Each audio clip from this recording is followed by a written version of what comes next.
excellence in this crazy time of COVID pandemic challenges. What does it mean and what's important now? Well, everything that used to be, and maybe more so even now. So today I get to talk to the insightful Tom Peters. If you don't know Tom, well, you're probably living in a closet, but even if you're not sure, he's a co-author of In Search of Excellence, a book that changed the way the world does business, and it's often said it's the best business book ever. It's one of the first books I read a long time ago. Tom's written 17 books, and 35 years later, he's still at the forefront of this management guru industry that he invented. So what's new? Well, a lot. As CNN said, while most business gurus milk the same mantra for all its worst, the one-man brand called Tom Peters is still reinventing himself. And today, we're going to talk about excellence and a lot of other stuff about what the heck is going on and how we can do better. So what's up, Tom? It's good to see you again. I was going to say, at this stage of the game, to say, what's up, has got to be one of the dumbest questions I've ever been. What's not up is what you're trying to say. Everything, and I know we'll get back to it, but I'm incredibly old. I was in the Pentagon in Washington for the King riots after Dr. King was assassinated, which is to say went through that civil rights movement. And what's gone on in the last 3 or 4 weeks has staggered me. But mainly, Phil, and I don't know how you feel about this, we should chat about it among us. What mainly I'm staggered by is what a total, complete, brainless idiot I am. When they talk about these long-term economic disparities that were, initially driven by the Jim Crow laws, but now particularly, I was involved in the damn war on drugs. In the war on drugs, as I was watching a movie called 13th, which is about the 13th Amendment. If you can make it through, you've got a tough stomach. But basically, the war on drugs was a war to see how many African Americans we could incarcerate.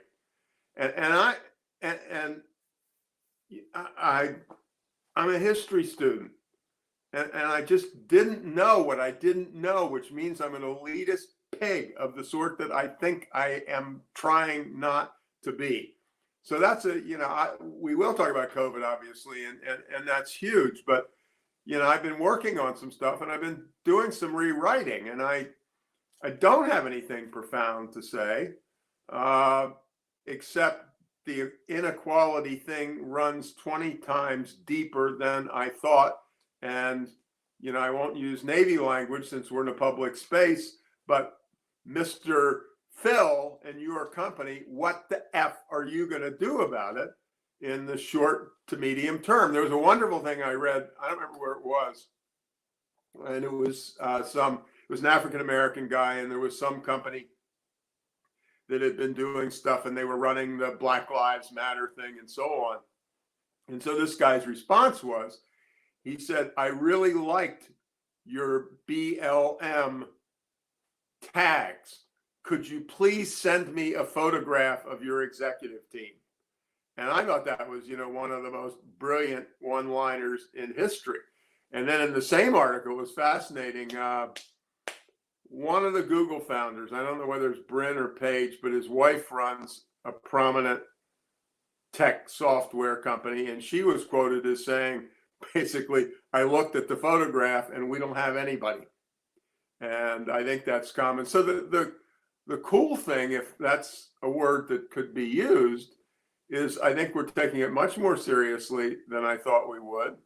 I think it is incredible what we did with the civil rights movement and what Dr. King did. But this is a second act, and the second act is at least as important as the first act. And my bottom line on this and COVID, I've done a few of these interviews, and you and I have talked before, is Mr. or Ms. Leader, meaning a leader of a 3-person organization or a 333,000 person organization, what you have done in the last couple of months and what you are going to do in the next couple of months defines your entire effing professional career. This is it, baby. You know, we're in the middle of, relative to COVID, we're in the middle of a once every 100 years thingy. And, you know, absent some really miracle drug, not many people are going to be around 100 years from now who are around now. So what's the deal? There's this, my favorite article that I've read in approximately the last speaking 100 years is David Brooks, the New York Times columnist, had a column, and it was talking about resume virtues versus eulogy virtues. And he said the resume virtues are, you know, you went to Yale and you got a 4.7 grade point average, and then you went to work for X and you were promoted 6 times in the first 5 years, and you know now you're worth enough money to sink a ship. Those are the resume virtues. The eulogy virtues are obviously, what do they say at the funeral? You know, was Phil a good guy? Was Tom a good guy? Did Phil and Tom bend over backwards when it was shockingly painful to be, thinking of today, helpful to their 11 employees when the restaurant closed down? And I just think it's a wonderful shorthand. Resume virtues versus eulogy virtues. And this is the eulogy virtue moment. Yeah, I agree, Tom. I think it's really interesting how much flux there is going on, right? To your point at the beginning there, everything is up, and yet so much. I mean, I've learned a lot too. I went to, you know, I was in the academic bowl for history. I probably have taken as much or more history than anybody I know that doesn't have a degree in history. 10 or 11 years. I'm learning to this morning. I see this Marquise DB that posts on Instagram today on a black_ story about the list from Slavery to Floyd, part 1 and 2 of things. I mean, I would say I probably knew half of them. Yeah. But to not know half of them and to have studied extensively on history is embarrassing. To your point, right? I know that you've studied even more than I have. No, I haven't studied more, but I'm exactly the analogy to you. I don't have a professional historian's thing. Yeah. I mean, history was the beginning and the end for my mother. And there were these orange covered books called the landmark books, and they were books on Madison or Jefferson or what have you. I swear to God, she had me reading them by the age of 6. And so, you know, history has been my real passion. And as I said, and then as you said, it's just been really embarrassing. Yeah. Yeah, it's interesting. And this, where we are right now is completely monumental and completely historic, and it's different than anything we could have dreamed of. I mean, I think about a year ago, these conversations were not happening. Not just about, you know, how am I going to live my life, but really, am I going to believe what's going on? I mean, right in front of my eyes, am I going to believe this, or am I going to say, no, that's not really what's happening? I mean, it is so clear to me now, Tom, that everything that's happened has really been there to wake up our eyeballs and wake up our brains and wake up our hearts and say, you know what? We thought that 54, 55, there was integration. No, right? We thought baseball had integration, right? 100 years of Negro baseball, I read, right? The 100 years of the Negro Baseball League. I want to say it's today or this week, right? Jackie Robinson integrating with the Dodgers, with Branch Rickey. And yet, there's still so much going on that I don't know. Still so much has happened. So, Tom, I know you talk about so much about the importance of training, but how do we train when this isn't even in our history books? Yeah, I was just going to say, to finish off your Jackie Robinson remark, and this is telling to me about myself. You know, I lived in San Francisco for years. I was infuriated by the Kaepernick thing a couple of years ago. But I was just, that's really shitty. That really pisses me off. It didn't really sink in. And you know, I am absolutely shocked that Roger Badall, as I call him, the NFL commissioner, making $40 million a year, and having teams that are, I don't know what the percentage of African-American teams are on the total NFL rosters. But it's not as much as basketball, but it's pretty damn high. And as you said, it's a different carry. Well, there's part of the training answer, it's a big one. There are a large, significant share of the leadership gurus who say, and if I had it in front of me, I would read you 4 pithy quotes, who say the number one trait of an effective leader is know thyself. And relative to, what do we do about training? What do we do about this? The first thing to do is put your face mask on, go down to the CVS, buy a big mirror, look in the mirror and see what you see. You've got to get your own shit together before you can really be an effective leader in this thing, or you have to make a commitment to at least think very deeply. After that, I just don't want to be glib about this because it's so beyond glib.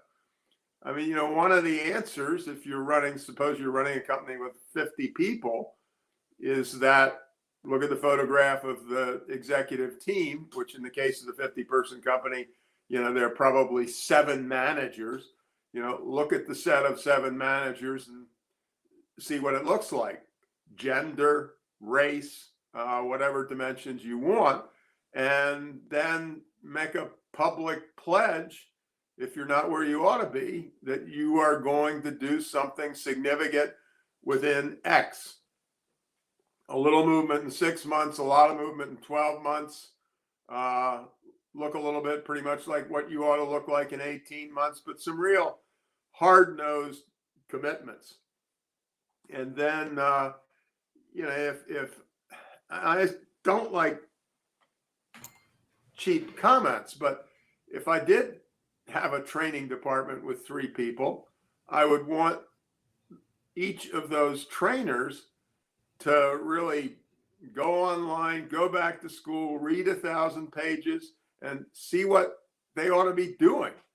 But, and in all cases, concrete steps, what the hell? Concrete steps by this time next week, if not by this time on Wednesday. There are things you can do.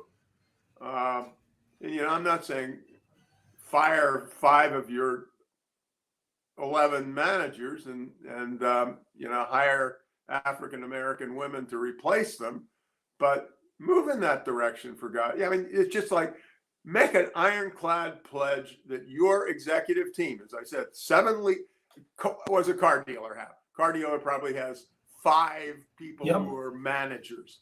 That 5-person team is going to look like the human community and will be the case within, as I said, I don't want to fire anybody, but within 18 months, you're not going to recognize this. Expand the damned executive team.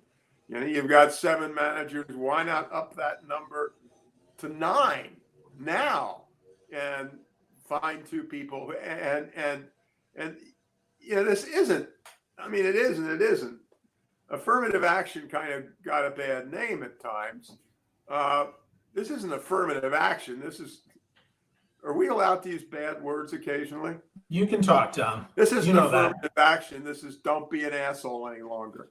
Yeah. And that's and the affirmative action thing was the bullshit thing about, well, there aren't any really well-trained women. Well, no shit.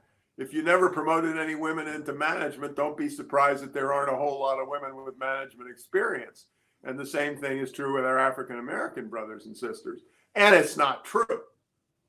And it's just simply not true. Absolutely. Well, they have the capability, but not necessarily the experience, right? Yeah. that's the difference. Well, there was this one I love. This guy who his name is Peter Miller, and he runs a company called Optinos, which is a biotech company.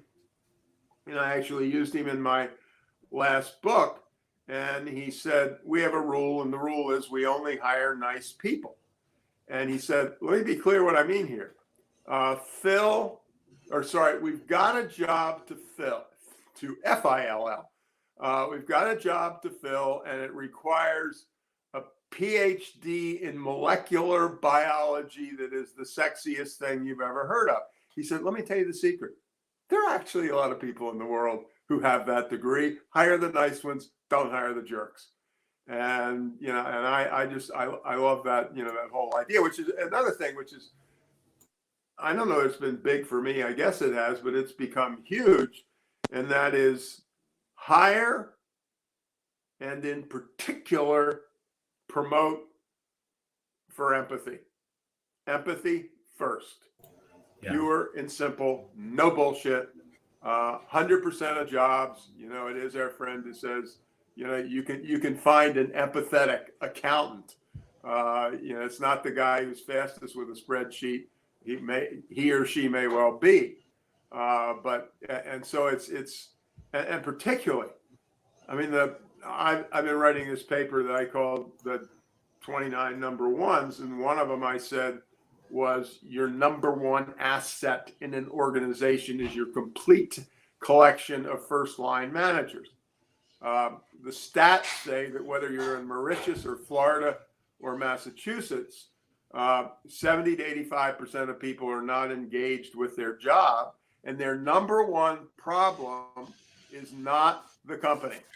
Whether the company's honest or dishonest, it's not the problem. It is their immediate boss. And my one-liner, which is a smart-ass remark, but I believe it, is I said there's nothing easier than figuring out who to promote for vice president. I mean, who the hell cares? Deciding. Well, I was in the military for 4 years, and it's the simple thing, and it's another one-liner, but it happens to be true. The sergeants run the Army, the chief petty officers run the Navy. I said to somebody, I was in Vietnam and doing what combat engineering for the Navy, and we would have these convoys to go somewhere. And I said, I always used to put the chief in the back Jeep and myself in the front Jeep. And it wasn't that I was a hero. It was that I was the least significant person in the whole damn convoy. Lose me and you just got a little blood on the seat. But, lose the chief and you're toast. And so, any of our colleagues who are listening, who've got an organization with 4 or 5 first line managers, I mean, honest to God, and my joke isn't a joke. Put more attention into the selection of that person and the promotion from whatever they were. Don't sweat the damn vice president thing in a way. The first liners, the sergeants, the sergeants are the important ones. Yeah. Well, yeah. Stop Peter Princeling up and make sure that you have someone with some capability, some empathy, and some ability to actually lead those people that they're actually going to respect. I mean, that's really important, Tom. I mean, I served in the Navy too, and I saw that all the time. And yet sometimes now, being more of a corporate wonk, right? I certainly see that isn't always the case. Sometimes we promote up those who've, maybe been there the longest or do their job the best, but have no capacity at all to lead anyone. And Patrick Tinney says, that hire for empathy, right? And just like you said, Tom, I mean, that's really key, right? That nice person that we want to hire, that isn't that hard. I mean, really, you can tell, right? How do they treat the receptionist? How do they treat how do they treat those people? That was always my guide when I was hiring people. That my first question I always asked when I came out of the interview, I always asked the first person they popped into, how'd it go? How were they to you? Were they respectful? Did they make you go fetch some coffee? Or were they actually like, hey, thank you so much for being here, right? Because that's what I want. I want someone who's grateful for being here, not someone who's like, what the heck, right? I had a fun thing with that. I had a training company in Palo Alto, and we got to the end of the year and we made a little bit of money, and we had a meeting to hand out bonuses or what have you, and I took publicly the highest bonus and gave it to the receptionist. I said, listen, when Nancy is finished with a visiting client, we've made the sale. The rest of us are just small change. And it was not a throwaway line. I mean, she just had the world's biggest welcoming smile, and it was not because she went to Smile School or took a Tony Robbins seminar. It was because she's glad to see you. It's she really got. It was funny. Now this is a horrible thing to say. It's because it's self-serving. So my apology. I went to a new dentist, and we went through our before COVID, obviously, and we went through all our stuff, and he did his assessment. And I carried it home and I hadn't looked at it, and I handed it to my wife and she said, "This is cool." And the bottom line was he was really affable. And I thought, I mean, not entirely because I needed 6 teeth fixed at $2,000 a tooth, but it's there's another one, Phil, which is great. There was a home care organization, part of the University of Pennsylvania, and they had turnover each year of 60 to 75%. And in a 2-year period, they reduced it to, this is the truth, no Bible here, but look at this as a metaphorical Bible, from 60 to 75% to 1.7%. And boy, this was hard science. They talked to all the customers, they talked to everybody, they said, "What do you want in an employee?" and so on. And they came up with the soft skills. And the person who was leading it said, "I just had to get over my what's your university degree and focus on, what kind of a person are you?" And they had one of the things they did was to have socials, and, you'd come in and have tea and so on. And the observation was, is Phil's listen to talk ratio 5 to 1 or 1 to 5? And, like the guy in the pharmaceutical company, you're the CEO of the pharmaceutical company, you're the smartest guy in the world, and so on. You interview me, I'm the smartest guy in the world, and you would dearly love to hire me. But after my interview with you relative to this nice thing, I've got to interview with 10 other people. And per your point, the receptionist, the junior person in the accounting department, and every one of those persons, this is his term, not mine, has blackball power. Can say, yeah, Tom's IQ is clearly a minimum of 672, but he's a jerk. So, and there it goes. But, and the other thing I'm being insistent on, and you're supporting this, EQ, 100.000% of jobs. Yeah. Well, it almost has to be, right? I mean, you can find a million people that can do the job, but not a million people who fit with what you need, diversify and challenge opinions in a respectful way, and aren't buttholes to work with, right? I mean, that's the magic there. That's what we need. I need someone that when times are tough like they are now, that I'm willing to say, "Oh, look, that's Tom on the phone. Let me answer this," instead of, "Oh crap, that's Tom. I don't have time for that crap," right? I mean, that's the big thing here, and we miss that so often. We forget that. I mean, if my phone rings again, right? If it's somebody that I don't know, I'm like, I'm not sure. But if it's someone I know, that I'm like, I don't really want to talk to that person. That's the worst, because then it's angst. Then I'm like, I don't know what I'm going to do here, right? And that just triples the stress. That's horrendous. I hate that. The other thing I would say about what you say, which doing what we're doing, is also a segue. If you are that kind of a person, and there's been 1 million words written about it, and there will be 1 million books within a year. If you're that kind of person, you can deal with work from home. Yeah. With your team. That's right. And I've said to people, I am not going to give you a list of 6 things to do, because if you're a person who doesn't really get, if I'm not more worried about your family than I am about my agenda, then it ain't gonna, I'm going to use the word work. I forget the rest of it. It ain't going to work. And you and I are, you smile a lot, I smile a lot. We're having a lovely conversation. I'm on my iPad. You're in front of some others. This isn't hard, Phil.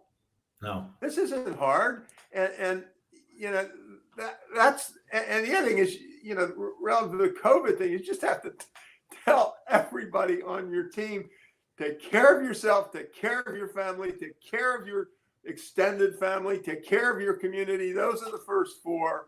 And this bullshit about, full implementation of the new ERP system is a distant 5th, even though it is important. Well, of course, the part of that I like to tell people is, guess what?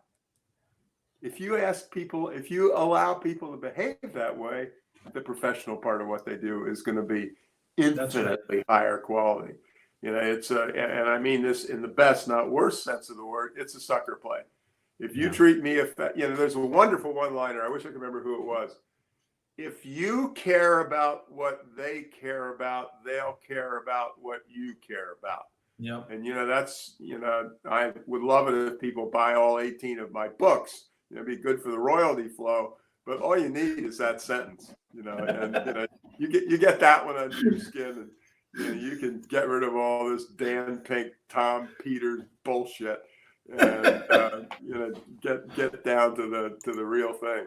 Yeah. Well, Tom, one of the things that I'm curious about, though, is because that seems to me like just common sense, man. I mean, that doesn't seem that hard. I mean, I would expect that if you're taking care of your family, that if you're taking care of your community, and if you're taking care of yourself, the job is going to follow because I'm not going to have stress. I mean, I'm going to want to come in and kick butt at work. I mean, that's just common sense, right? I mean, I get that all the time there, but it's so strange that so many are like, no, hold on, let me micromanage the crap out of you. And here's the 17 behaviors I want. No, hold on. The only behavior that we had to remind people of, I think, in this time was turn on your camera and have some grace, right? That's really it, right? Because I want to see your face and I just want you to be patient because, hey, you know what? Tech might not go exactly right. So I'm looking at my camera or my phone, my watch, and I'm like, okay, well, we're 3 minutes late. And not like big deal, but just to understand, oh, we only have 57 minutes instead of we have the full 60. I mean, that's really it, right? I mean, have some grace, turn on your camera. I don't know what else you need. Yeah, I would particularly applaud your word choice. For my 60th birthday, which was 100 years ago, I did a book that I called The 60, and it was the 60 That's things right. that I thought were Yep. important. And, something's got to be the last word. And my last word was grace. Yeah. And, going through the world with human decency and care. And, that was the other one. The other one I like, it was either William or Henry James, one of the James novelists. There are three important things in being a human. The first is to be kind. The second is to be kind. Yeah. And the third is to be kind. And then there's another twist on it, which I love because it's a little more technical, if you will. And, I'm an engineer. We didn't really study the Greek philosophers, but this one is Philo, Philo, don't even know my pronunciation, of Alexandria. And it said, I love this. Be kind, for everyone is fighting a great battle. And I love to talk to people about that. You don't even know more than 3% of what's going on with your spouse of 25 years. And little do you know that employee who is distracted just had her mother diagnosed with early onset Alzheimer's. And guess what? No, she's not running around with a shit-eating grin on her face. And, she's short-tempered with people occasionally. But, you would be true. I mean, I also said that, anybody in the business government world who uses a standardized evaluation form should be fired, not tomorrow morning, but this afternoon. And I believe it because we're all different and my explanation is, I happen to be living in Greater Boston now, and we have this football team. I don't remember what their name is, but everybody pays a lot of attention to them. If you are Coach Belichick and you have 53 players on your team, you don't use a standard evaluation. Every single one of them is in a totally different place. Somebody is Brady's age or something like that, and somebody else is a 23-year-old. And, and it's so insane. If you're an orchestra conductor, if you're a swimming coach. He wouldn't occur to you to evaluate all your swimmers in the same way. And yet we continue to use, here's the standardized evaluation form. Make sure you get through all 7 items on the evaluation form. And it's crap. I mean, the other thing I want to do is fire any living human being I ever run across who uses the term human resource. And my logic is the following. I'm an only child. And I was born on November 7th, 1942, middle of the night. So now, so now it's 6 a.m. And my father is allowed into the room where my mother and I are. And my father turns to my mother and said, "Oh, Evelyn, finally we have our own little human resource." You know, I mean, you know, that's what it is. You know, I'm not a human resource. I'm Tom. Social security number. We can't give those things away in public. It begins with a 2 and ends with a 2. I'll tell you that much. You know, you want to steal it? You try doing it with only those 2 numbers.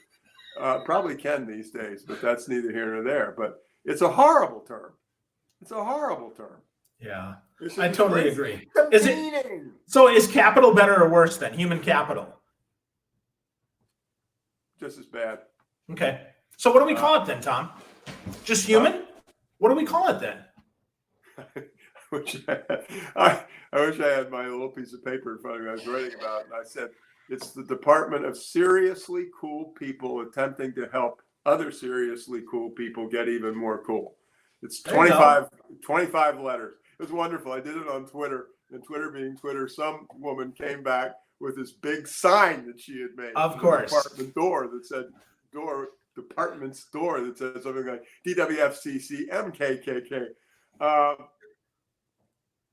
People department seems klutzy. W.L. Gore, the Gore-Tex people, I studied him 1,000 years ago, and gosh, I can still remember the name. It was my second book, 1985, A Passion for Excellence. And there was a frontline employee. Her name was Sarah Clifton. She hands me her card, frontline employee, Sarah Clifton, Supreme Commander. And the Gore thing was, you can call yourself whatever you want. You know, but and you know, so I don't know what we're going to call the department. People. Yeah, somebody says people services. That's kind of interesting. That's not bad. Okay. Your video went weird, Tom. Oh, there we go. We're back. Let's get to the heart of the matter. It's people growth. People growth. Okay, I dig that. I can get behind that. HR is people growth. Okay, yeah, cool. People growth.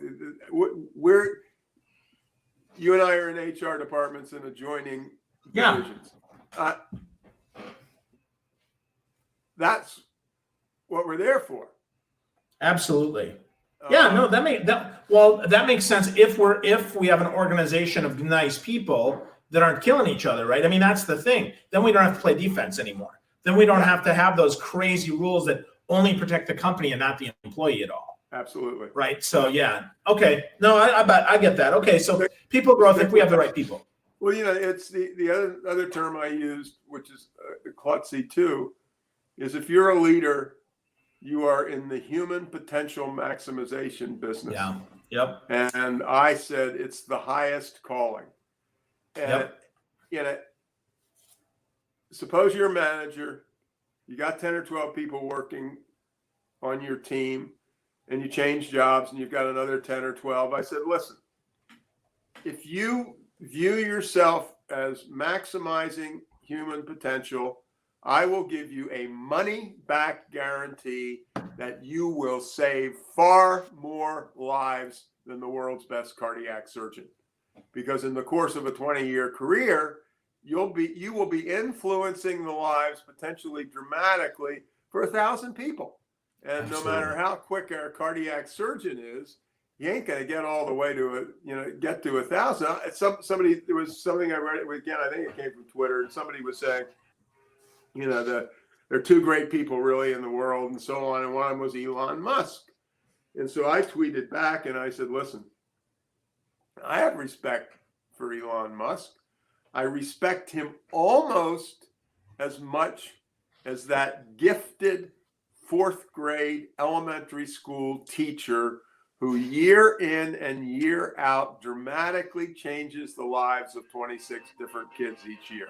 I said, Musk's okay, but when we hand out the gold stars, she gets the gold star, or he gets the gold star.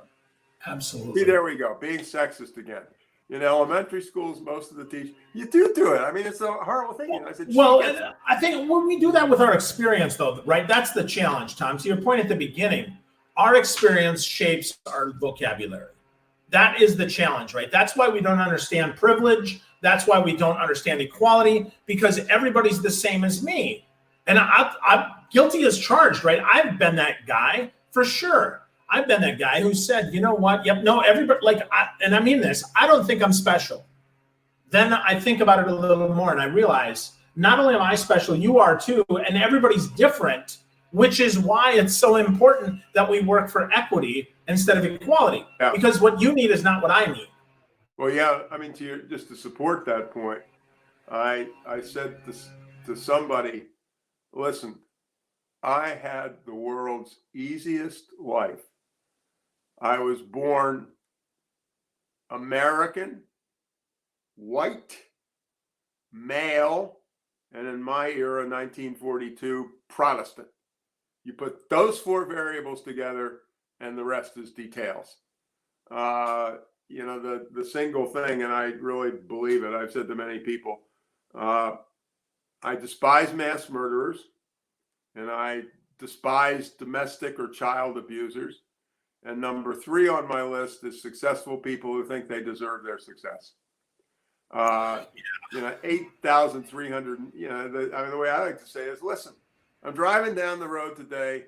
I got the window down. A fly flies into my eyes. I jerk the wheel to the right, and we have a lot of bicyclists on our road, and I kill a 14-year-old or maim a 14-year-old kid on a bike.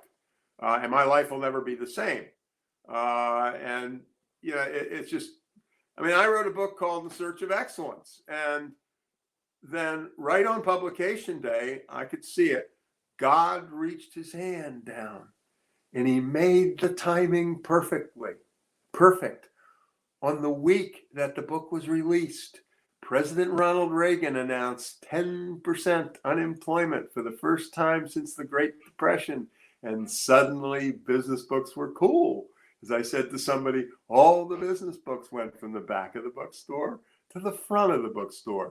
And I'm not being modest. We wrote a pretty decent book. But the last 98% was perfect damned timing. All the management books before us in the last couple of years, because Americans came out of World War II, we were top of the heap and we did everything right. And then suddenly in the 1970s, the Japanese started making cars and they had this bizarre habit of actually working. And we were getting the crap kicked out of us. And so you got this spate of books, The Art of Japanese Management, How to Manage Like a Japanese Manager. And Bob Wooderman and I said, yeah, our management sucks, but there are a handful of people who can do it right. And, we've taken some snapshots of the ones that do it right. And it's Hewlett-Packard, a much more wonderful Hewlett-Packard than today. And we learned about this thing that they called MBWA, managing by wandering around. And that's exactly all we've done all day. You and I is talk about MBWA. To me, it's a metaphor, not it's giving a shit about what goes on where the work is actually done. The other term I like to use for it is the world's successful people are suck downs, not suck ups. A suck up is a bureaucrat. A suck down is somebody who has fabulous relationships, 2 levels, 3 levels, quote unquote, down in the organization from people in every department, the finance people, the purchasing people, the product development people. You have got the widest range of buddies down there. And, and so there's a $17 million sale at stake and there's a vice president who's handling it. Guess who makes the yes-no decision? A 27-year-old engineering graduate woman from Cornell University who is 3 levels down in the organization. She's the one who reads the specs. And then she hands a piece of paper to her boss, and her boss hands a piece of paper to the vice president, and the piece of paper has on it one of 2 words, yes, no. And so you spent all your time sucking up to this dude. And the reality is the one who made the difference was our friend 3 levels down. Yeah. Plus, those people are a lot more fun. There you go. Yeah, and they're nicer too, right? Much And they're nicer. Yeah, absolutely, absolutely. Well, one of your things in your go ahead, Tom. One thing before. Yeah. Cool. One thing, and this is pathetic.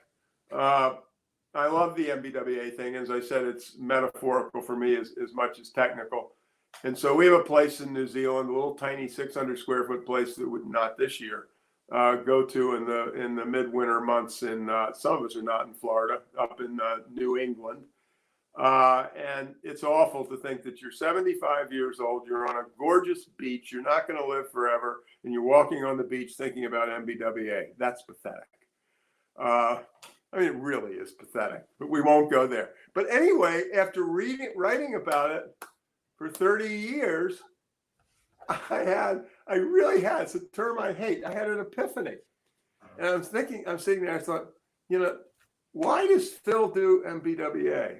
Well, he does it so he can learn what's really going on at the front line. True. Why does Phil do MBWA? Because it's fun. Absolutely. If it isn't fun at 1 a.m. to be out on the loading dock at your distribution center with your distribution center frontline team, if you don't get off on that, and that's the accurate term, if you don't get off on hanging out with those people, do the world a favor, leave the loading dock, get into your car, drive back to the office. You may still have papers and pencils. Sit down at your desk, and at your desk, you write a note that says, I resign because I'm not fit to be a leader. And then you leave and walk out and never come back again. Yeah, well, if it's not fun, I love seeing what's going on with Phil. And along the way, because of the way I'm behaving, Phil will say, that thing you guys changed a couple of weeks ago. And he'll look at me. I'm the boss, 3 levels up. And Phil will look me in the eye, and he will say, he's a tough kid working on the distribution set, on the loading. He'll look me in the eye, and I'm his boss, 3 levels up. And he'll say, Tom, that is the dumbest effing thing I've ever seen in my life.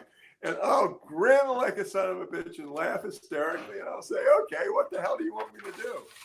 And that's the way the real world works. Yeah, absolutely. Absolutely. We have to be ruthless in our pursuit of feedback and ruthless in our pursuit of fun, because that's what makes things great. But with that, Tom, one of the things you said in your 29 number ones, which is awesome, by the way, is really simple. You say slow down.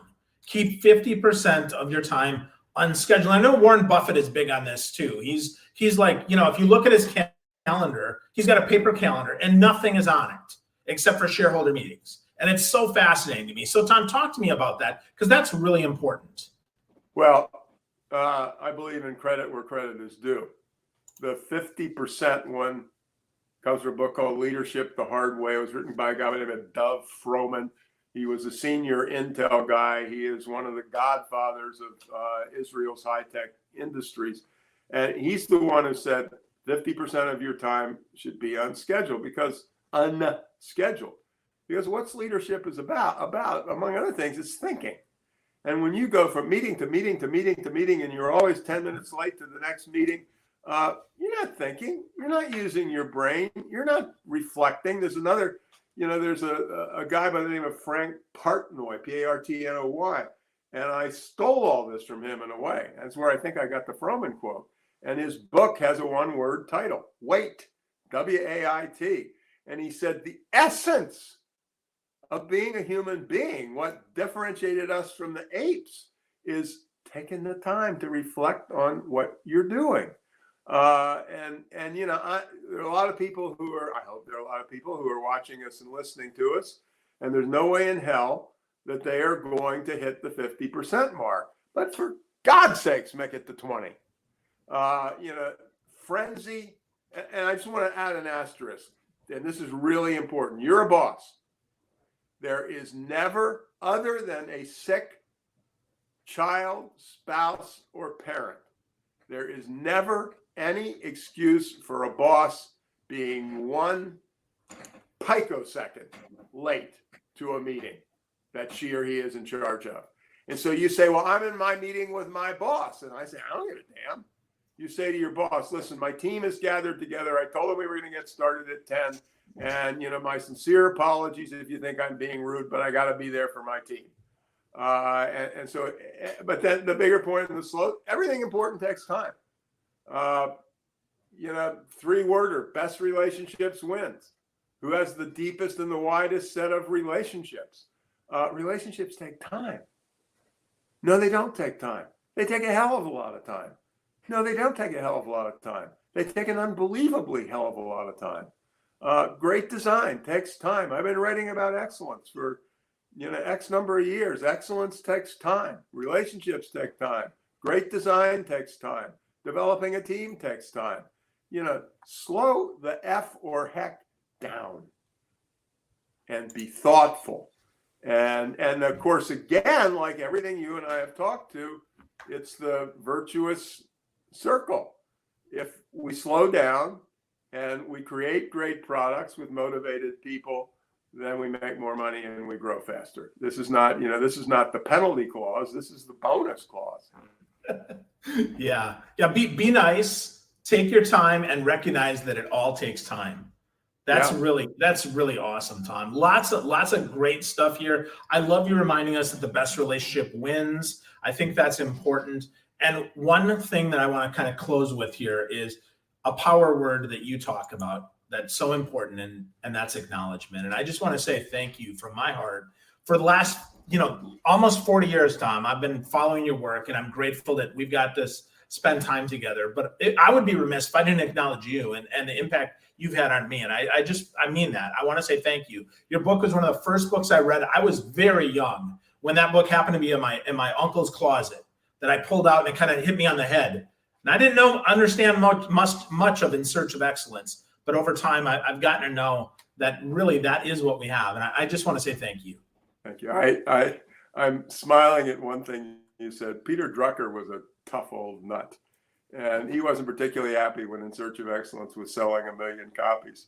And this was in a paper somewhere. And he said, well, it's not really the managers are reading it. It's managers buying it for their children.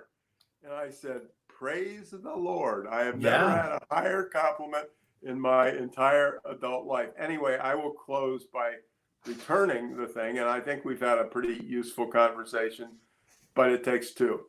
And this has been wonderful. And I mean, it's the only part that isn't is it's really pathetic how much we're on the same page. I mean, we only needed one of the two of us. Either you should have stayed home or I should have stayed home, except both of us aren't home. Anyway, it was fabulous. And I am deeply in your debt for having given me this opportunity to, to chat to some people. And, as I said to somebody, when Tony Robbins speaks to 1,000 people, he expects to change 1,000 lives. If I speak to 1,000 people and 3 or 4 people come out really motivated, I think I've had the greatest day on earth. So, maybe a couple people take it seriously, and doesn't get any better than that. Absolutely.